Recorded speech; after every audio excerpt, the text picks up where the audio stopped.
lo ngerti siapa gue. Nih bukunya seperti ini. Baru pertama kali, apalagi terkait sama membangun personal branding. Terutama saya itu belum pernah belajar juga terkait personal branding gitu. Jadi harus mulai dari nol gitu ya. Baca atau mengerti. Ini apalagi ini bagus banget bukunya dari Sofia Mega. Nanti kalau misalnya ada orangnya mungkin bisa minta tanda tangan ya. Terus beralih dari personal branding ya. Personal branding ini ya seperti kita tahu tuh dikiranya personal branding tuh kayak pencitraan lah. Kita ngomong oh ya, apalagi terkait sama media sosial yang sekarang ini lagi booming banget ya. Terutama di Instagram, TikTok. Wah, itu banyak banget sih. Mengangkat ngomongnya tuh personal branding, padahal mungkin lebih ke arah wah ini pencitraan mungkin. Orang netizen itu biasanya atau warganet itu mikirnya ini pencitraan banget sih, nggak mungkin nih kak kehidupan sehari-hari kayak gini gitu. Jadi kita lihat personal branding itu sebenarnya pencitraan nggak sih gitu. Dan dari awalan itu kita lihat bahwa sebenarnya personal branding itu bukan pencitraan loh. Personal branding itu dilihat dari kompetensi dari diri kita sendiri gitu. Jadi memperkuat citra dari kompetensi diri. Jadi sebenarnya personal branding itu boleh diartikan sangat berbeda gitu dengan pencitraan. Itu yang dari kita sendiri, makanya itu kita harus belajar sih terkait sama personal branding itu. Gitu. Nah, hari ini ada beberapa langkah ya yang bisa diangkat terkait dengan menemukan personal branding yang kuat dari diri kita sendiri. Gitu. Bisa dilihat agendanya. Langkah pertama itu melakukan apapun yang disuka. Nanti akan dijelaskan di slide selanjutnya ya. Yang penting ini langkah-langkahnya dulu. Itu langkah kedua, kita mengenali diri sendiri. Langkah ketiga, membangun personal branding. Langkah keempat, waktunya bercerita. Langkah kelima, krisis saat berbagi di media sosial. Dan langkah keenam, melanjutkan perjalanan sendiri. Dan singkat aja yang bedanya seperti ini, kita langsung lanjut aja. Langkah pertama, melakukan apapun yang disuka. Nah, dilihat dari melakukan apapun yang disuka. Pasti dari diri kita sendiri tuh semua tuh punya yang namanya hobi, kegemaran. Apa sih yang kita suka gitu? Mungkin kayak saya sendiri tuh, saya suka banyak hal. Kayak misalnya traveling tuh saya suka, jalan-jalan. Apalagi jalan-jalannya dibayarin orang ya. Nggak berangkat sendiri. Nah, terus kemudian nyanyi. Itu saya tuh sebenarnya suka mendengarkan lagu dan nyanyi gitu. Covering lagu, beberapa kali sih bisa covering lagu. Kemudian saya suka hal-hal yang baru yang belum pernah saya coba. Misalnya menjahit itu sebenarnya menjahit itu menurut saya susah gitu. Melihat orang kok kayaknya gampang banget sih buat kroket itu ya. Lihat pengen tuh nyoba, tapi cuma pengen gitu. Suka melihatnya orang lihat, tapi pengennya itu belum sampai kita jadikan suatu yang bener-bener real kita lakukan di keseharian gitu. Jadi hanya suka mencoba hal baru tuh nggak masalah gitu, banyak hal itu nggak masalah gitu. Apalagi kita yang hidup di banyak hal ya, dilihat dari influencer aja banyak, misalnya dari beauty influencer kayak gitu, itu kan oh dia tiba cantik ya, cantik kamu pengen beli, udah beli tapi kita nyoba tuh kayak oke, ini bukan kegemaran, bukan apa yang kita suka ternyata gitu setelah dicoba. Nah makanya nggak masalah sih mencoba hal, banyak hal tuh nggak masalah, kayak kita penasaran terhadap suatu hal tuh nggak masalah gitu. Nah tapi ingat, nggak semua yang kita coba itu sesuai atau cocok dengan apa yang kita mau, kita suka gitu. Makanya kita harus menyederhanakan apa yang kita suka gitu. Kegemaran kita tuh mau seperti apa, hobi kita tuh apa gitu. Kalau misalnya maunya nyanyi, ya udah kita fokus nih ke nyanyi aja gitu. Covering lagu, dengerin lagu, oh kita review lagunya mungkin seperti itu. Jadi lebih ke sederhana gitu. Kayak traveling, oh kita lihat nih spot-spot foto tuh, oh lihat. Misalnya memang sudah pernah dibawa ini sama teman yang lain, mungkin kita bisa membawakan review dengan cara kita sendiri gitu. Nggak lihat dari tempat teman yang lain, tapi kita sederhanakan gemarnya kita tuh apa gitu. Kalau dari buku yang saya baca, ini yang dari Sofia Mega, itu dia ke book enthusiast gitu. Dari dulu memang dia suka, hobinya itu membaca dan membuat blog gitu. Jadi ya disederhanakan ya. Dia pengen, dia juga suka dengan hal-hal yang berbau kafe, kopi gitu. Jadi dia sederhanakan gemar itu gitu, bukan Terus habis itu semua hal yang dia mau coba dia pun jadikan gembaran atau dipaksakan untuk disukai. Itu jangan seperti itu sih. Seperti itu. Terus ya dicari di dalam diri kita sebenarnya apa sih hal yang kita suka. Nah langkah selanjutnya kalau kita sudah tahu nih apa nih ya fokusnya kemana gitu, lalu kita harus kenali diri sendiri. Nah 2 hal utama yang perlu diperhatikan nih untuk mendapatkan keuntungan dari akun pribadi ya. Jadi keuntungan itu belum tentu ujungnya ke money ya. Benefit itu banyak. Jadi benefit selain uang itu juga ke sosial sebenarnya. Oh kita lebih dikenal nih, itu udah termasuk benefit sebenarnya. Mungkin dari yang kita benar-benar nggak ada followers, itu meningkat followersnya misalnya seperti itu udah mulai dikenal. Terus banyak yang DM mungkin, nah itu kan nggak harus endorsement. Jadi mungkin bisa jadi wah kak bagus ya kak reviewnya, boleh dong nanti di share lokasinya di mana. Nah kayak gitu, itu kan benefit ya itu. Benefit gitu, keuntungan lah dari akun pribadi media sosial gitu. Nah selain kenali diri sendiri, kita tahu bagaimana cara untuk memaksimalkan media sosial itu. Jadi 2 hal ini tuh penting gitu. Nggak cuma ya kita tahu nih kita suka ini, tapi kita nggak bisa memaksimalkan media sosial. Percuma aja sih sebenarnya kita punya media sosial tapi kita nggak bisa explore, padahal banyak yang bisa dieksplor di situ gitu. Seperti ini ada tulisan bawah itu, mengenali diri sendiri itu merupakan perjalanan yang abstrak. Ya abstrak memang, karena kita nggak bisa, mungkin orang lain yang bisa lebih tahu, oh kamu tuh seperti ini nih. Kadang kita sendiri aja nggak tahu kita tuh sebenarnya sifatnya gimana sih, malah taunya dari orang lain. Tapi kita juga harus tahu, oh ternyata dari kita yang kasih ya feedbacknya ke dari orang lain tuh, oh bagus juga ya, kamu tuh seperti ini loh, karisma kamu tuh seperti ini ya. Oh berarti mungkin seperti ini nih diri saya gitu. Jadi kita explore juga, oh kita kenal diri kita seperti apa. Nah bekalnya adalah mencoba banyak hal itu. Kalau misalnya gagal nggak masalah sih, belajar dari pengalaman gitu.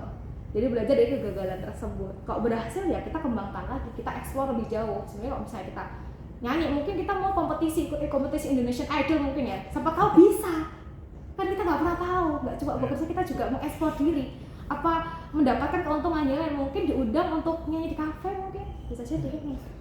Nah akhirnya adalah dari evaluasi diri.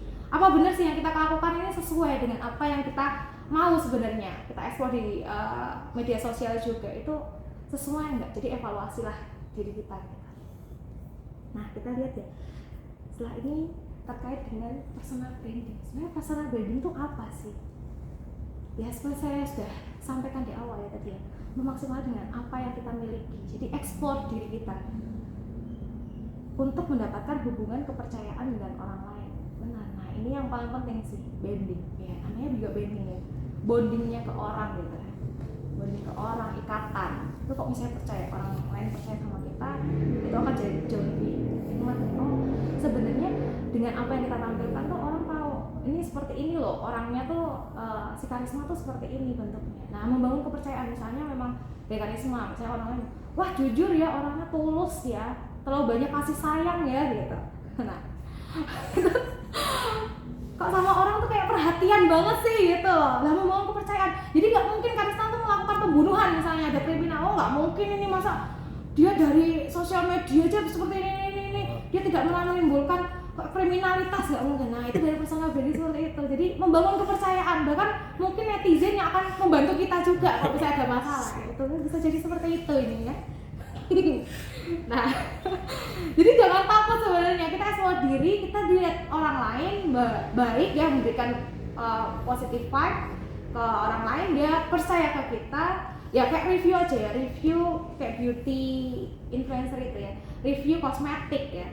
Dia mau pakai apa aja mesti diikuti sama netizennya, karena dia percaya apa yang dia review itu bagus dan baik gitu dipakai, nggak menyebabkan kulitnya nanti jadi breakout atau bisa jadi tambah jerawatnya gitu. Jadi akan banyak yang akan beli kosmetik tersebut gitu. Nah, jadi apa sih sebenarnya? Harus jujur terhadap diri kita sendiri, jujur pada dan tentang diri kita. Itu yang paling penting sih, kuncinya di situ. Kemudian langkah ketiga, membangun personal branding.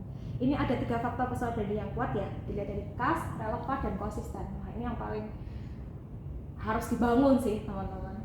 Nah kayak khas ini kan brand mewakili sesuatu, sudut pandang tertentu gitu. Ya namanya khas ya, jadi unik. di tempat lain nggak mungkin sama gitu. Mungkin kok sama, pasti ada yang berbeda di situ. Terus relevan, jadi harus sesuai gitu.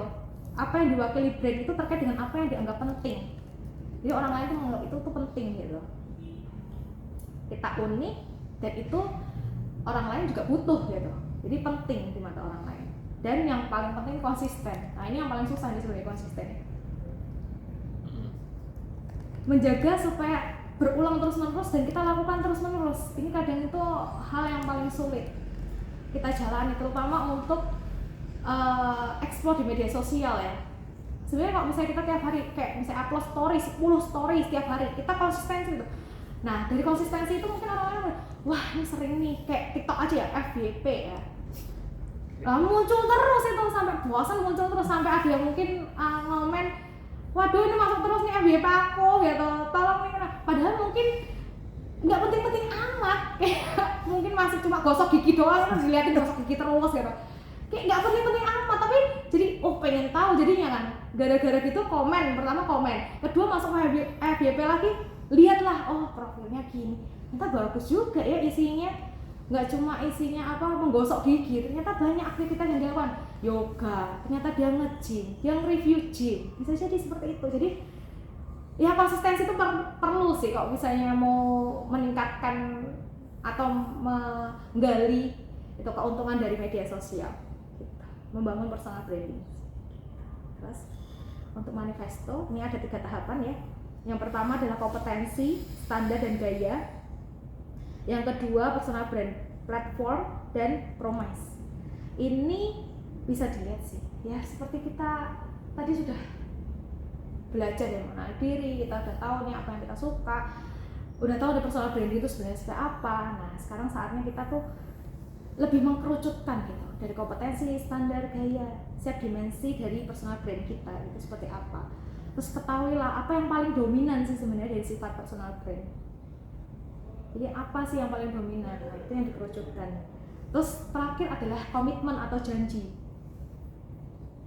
Jadi kok kita sudah, tadi misalnya saya komitmen ya kan, saya pengen nyanyi lah, misalnya ketemu sama orang diajakin ngomong, kolaborasi kita nyanyi bareng, mungkin duet gitu ya, terus jangan bilangnya wah nggak bisa nih, sibuk saya mengerjakan yang lain, nggak bisa ya. Itu sering seperti itu tuh juga sulit ya. Nanti teman-teman ya namanya udah sampai ke manifesto ya, sampai personal branding, kelihatannya wah jadi nggak ini nih, nggak sesuai dengan apa yang dia suka dong. Berarti misalnya mau disuruh nyanyi duet ternyata nggak mau, besoknya lagi dimintain mungkin vendornya atau dari tempat yang pengen kita memberikan benefit itu ternyata diulang 2 kali 3 kali, kita tetap bilangnya nggak mau lah, nggak usah ya.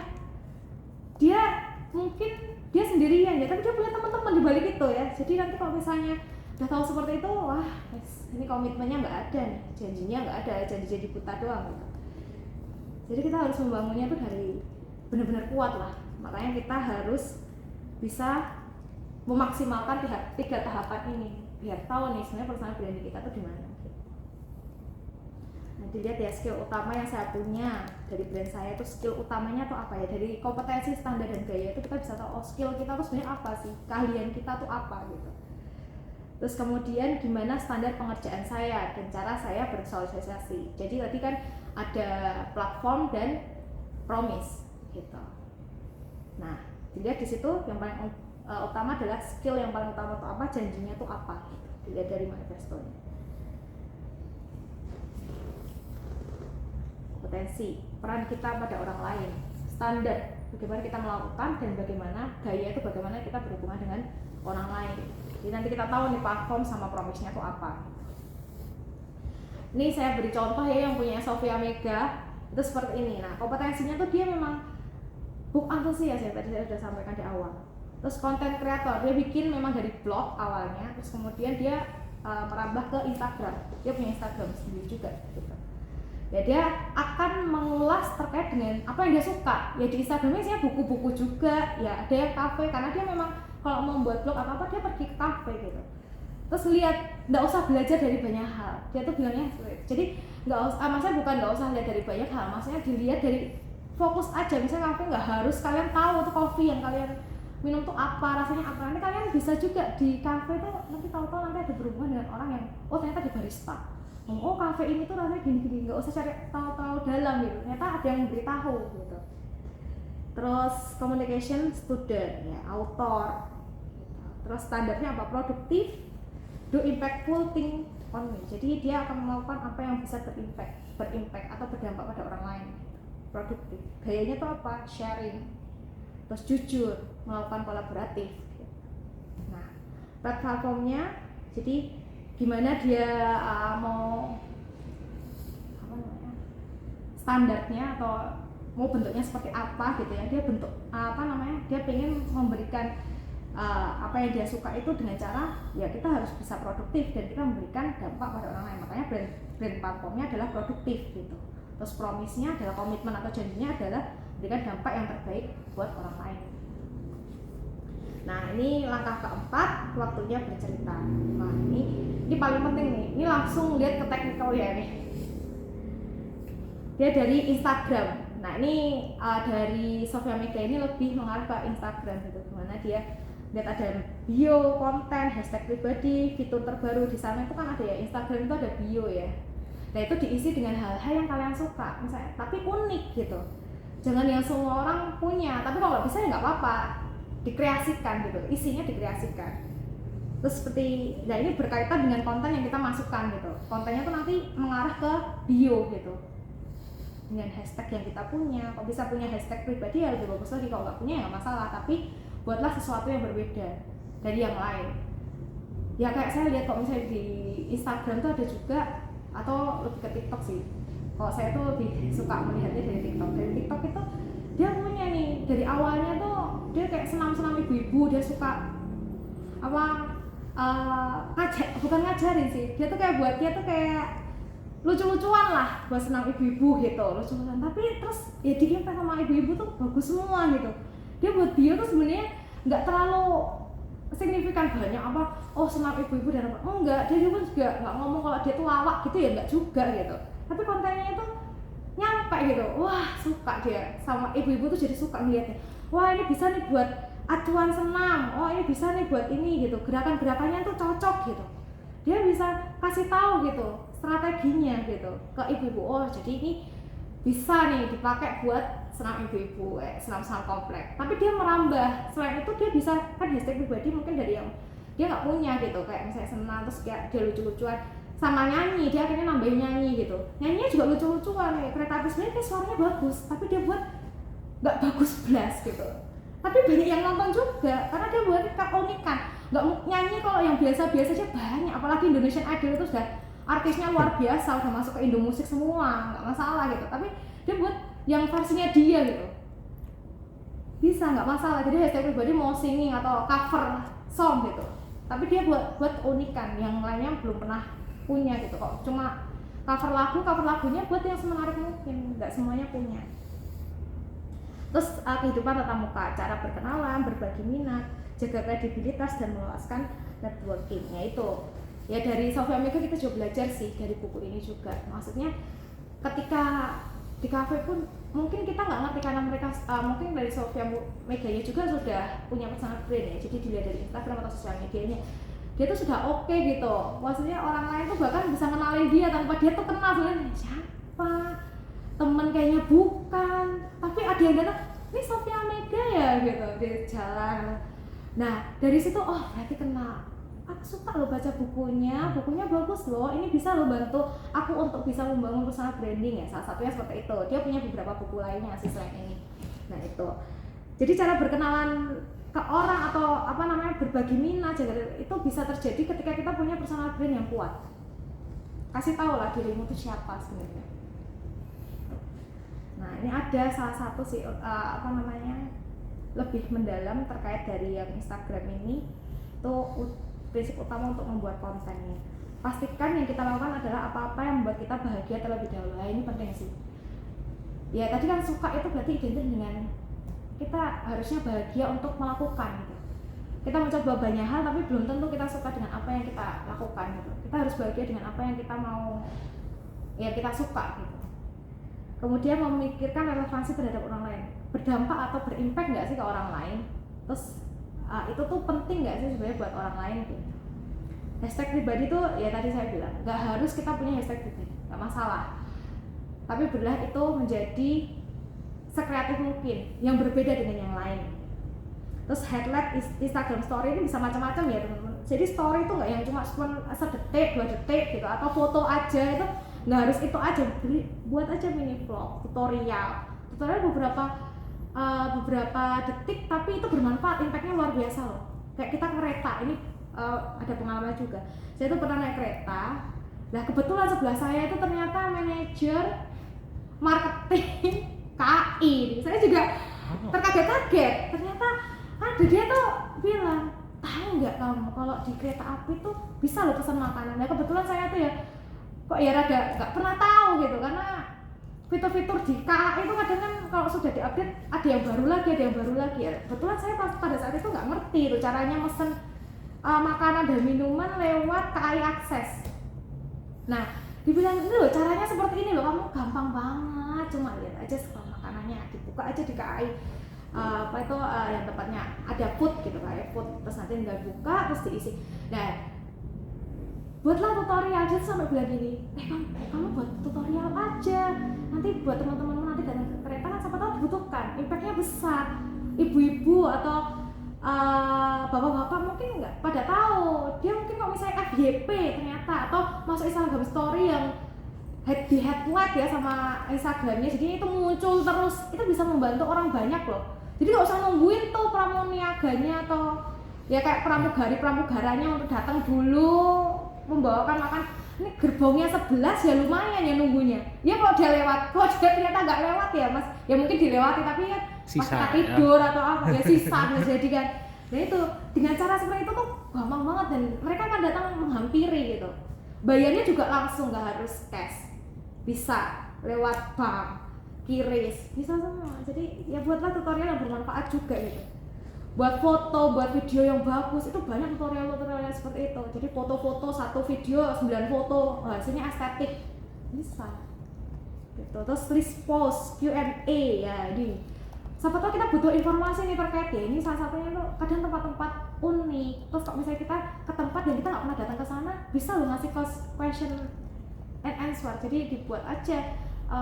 Guys tahu nggak sih sebenarnya aku pergi ke sini, tapi aku nggak tahu nih tempat-tempat atau spot menarik yang bisa didatengin. Siapa tahu ada yang ternyata memang di situ, misalnya ke Labuan Bajo, kita nggak pernah ke Labuan Bajo, ternyata teman kita tuh ada tuh yang dari followers itu mungkin ada yang dari Labuan Bajo.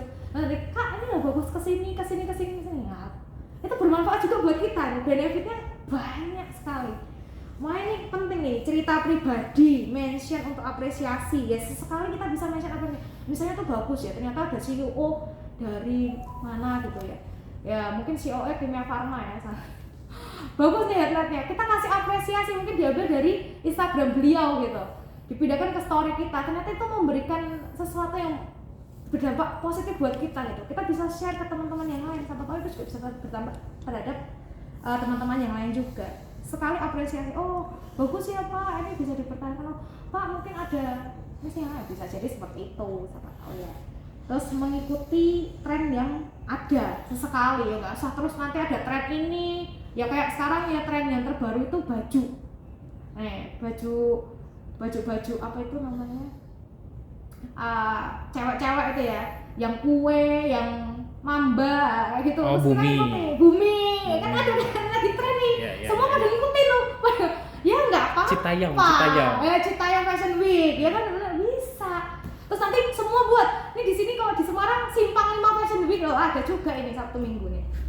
Zebra cross depan. Ayo bisa juga ya dibuat ya. Bisa jadi ide-ide lomba 17-an juga. Siapa tahu ya, kayak di Bandung yang baru-baru ini tuh itu apa namanya, mengangkat hal horor yang jadi pocong, yang jadi kuntilanak begitu. Alam kubur Fashion Week kayaknya itu dari Pak Ridwan Kamil juga, ini beliau ikuti juga ini kemarin sempat dulu.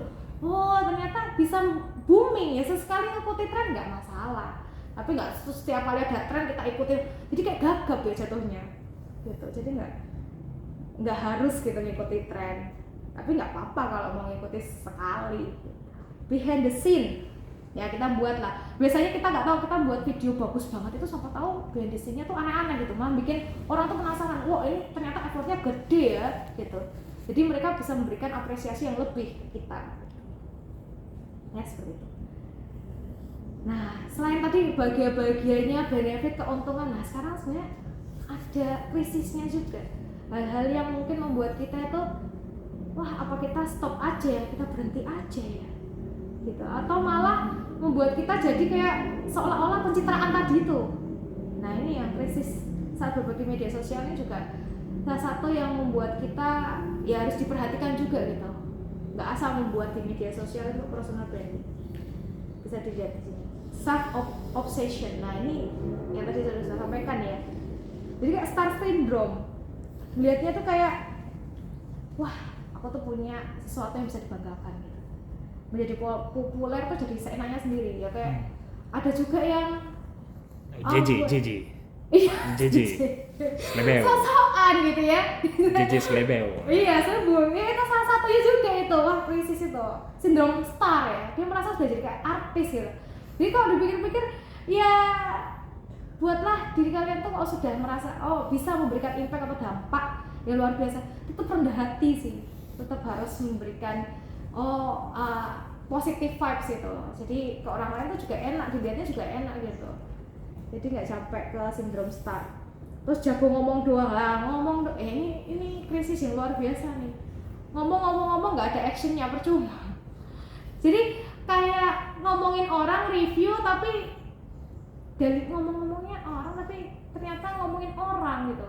Kayak nge-review sesuatu tapi ternyata ngomongin orang. Waduh, dampaknya negatif sekali. Nanti ya netizen itu kadangnya ya malah benar ya, dia tambah nge-reviewnya tambah aneh-aneh lagi loh. Oh, kita ngomongnya apa dari orang lain.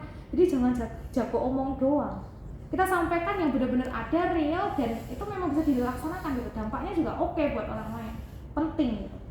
Nah direct message yang tidak diingat, ini sering terjadi juga ini ya. Kalau misalnya follower banyak itu jangan-jangan DM-nya itu lebih ke arah penipuan atau malah ke sexual harassment, itu sering terjadi. Apalagi kalau kontennya ternyata memang konten yang mengarah ke situ, itu kan ya boleh kita memberikan keputusan, kita blok atau kita nggak mau tanggapin, nggak masalah. Tapi kalau dari message-nya ternyata oke, ya kita tetap jawab gitu sesuai dengan kompetensi dan standar kita, jawab sesuai dengan apa yang kita tahu atau apa yang kita memang sharekan gitu. Dari konten kita misalnya ada pertanyaan ya kita jawab gitu. Berilah kayak ruang gitu di akun kita itu, akun sosial kita tuh jadi lebih hidup gitu. Kita ngobrol di situ juga membangun relasi seperti tadi, keikatan, bonding ke orang lain. Jadi biar dampaknya itu nyampe ke mereka. Jadi jangan terlalu sombong itu tadi ya. Terus kita nggak mau balesin DM, nggak mau ya percuma. Gitu. Bisa jadi nanti diviralkan sekalian ya. Wah nggak pernah balesin DM nih ternyata Karisma, atau mungkin dari penulis atau di tempat yang lain, mungkin ada juga kayak gitu. Terus inkonsistensi ya, ini yang tadi saya informasikan ya, memang sulit menjaga konsistensi itu ya. Harus tetap teratur, misalnya tiap hari kita udah komitmen di awal, oh ya 10 story tiap hari, ternyata nggak bisa, akhirnya turun 5, 6 sampai sehari aja nggak story, itu sering terjadi. Nggak konsisten. Ngomongnya 10 ya akan hilang, karena sebenarnya dilihat dari konsistensi kita. Lihat aja diagramnya ya, kalau misalnya di Instagram tuh ada kan, oh kita ngepost segini, oh yang lihat segini gitu ya. Semakin kita sering biasanya itu akan semakin lihat, oh view-nya tuh semakin banyak, dan mereka jadi kayak penasaran, oh banyak ya dia story-nya dan ternyata bermanfaat nih. Dia buat misalnya review apa suplemen kesehatan atau apa ya, kita bisa dilihat di situ, oh ternyata ini bermanfaat nih. Misalnya sakit apa, minumnya apa, mungkin reviewnya obat tradisional juga bisa jadi. Tuh, tapi sering, jangan terus habis itu berhenti, besoknya nanti ada lagi, terus habis itu hilang lagi, wah pasti nanti yang view juga tambah sedikit. Itu yang saya rasakan juga sih gitu. Membandingkan diri dengan orang lain, ini jangan sampai sih terjadi seperti ini, karena kompetensi diri kita dengan orang lain itu berbeda. Bahkan untuk mengenali diri sendiri dan orang lain itu juga udah berbeda gitu. Jadi jangan melihat oh ternyata misalnya kita suka Ayu Mayunda, terus dia pergi kuliahnya di Harvard mana gitu, bandingkan wah aku apa daya ya, nggak mungkin lah ngikutin kayak gitu dibanding-bandingkan aku aja sekolah aja susah gini. Nah itu nggak boleh dibandingkan, kompetensi kita tuh berbeda dan kita mempunyai keunikan kita masing-masing gitu. Terus yang terakhir adalah apa-apa menjadi salah di mata netizen. Nah itu sering terjadi sih, bisa dilihat ada kasus nyatanya juga kalau misalnya mau dilihat ya. Jadi apa yang kita lakukan tuh apa-apa salah, netizen wah pakai baju gitu, mbak bisa nggak bajunya itu jangan kurang jahitan, bajunya tuh yang cantik ya. Jadi netizennya tuh malah benar ya. Jadi gaya kita yang sebenarnya kita tuh maunya ya ini saya suka, saya bahagia dengan menggunakan ini gitu.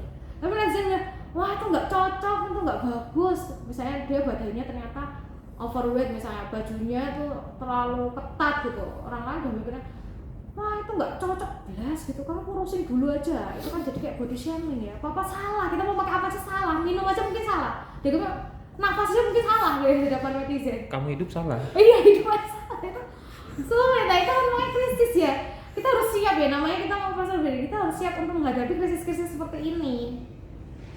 Siapkan mental, hati ya.